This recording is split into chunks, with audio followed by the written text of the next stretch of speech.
સરકારી આયુર્વેદ હોસ્પિટલ બિલીમોરાના વૈદ્ય મેઘનાબેન પટેલ, વૈદ્ય પંચકર્મશ્રી, દ્વારા મંગળવારના રોજ પોષણ માસ 2025ની થીમ સ્વસ્થનારી સશક્ત ભારત અભિયાન અને મેદસ્વીતા એક વૈશ્વિક આરોગ્ય સમસ્યા અંતર્ગત વી.એસ. પટેલ કોલેજ બિલીમોરા ખાતે ગુજરાત રાજ્ય યોગ બોર્ડના સહયોગથી સર્વરોગ આયુર્વેદ અને હોમિયોપેથિક નિદાન સારવાર કેમ્પનું આયોજન કરવામાં આવ્યું હતું.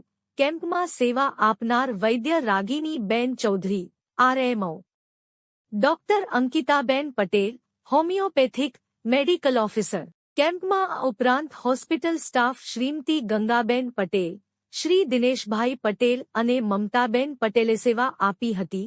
કેમ્પના લાભાર્થીઓ આયુર્વેદના 63, હોમિયોપેથીના 52, વિતરણ 387, અમૃતપે ઉકાળા વિતરણ 350, સમશમની વટી વિતરણ 244, વ્યાખ્યાન લાભાર્થી 205, યોગા લાભાર્થી 103. આમ કુલ લાભાર્થી 1404 લાભ મેળવ્યો હતો.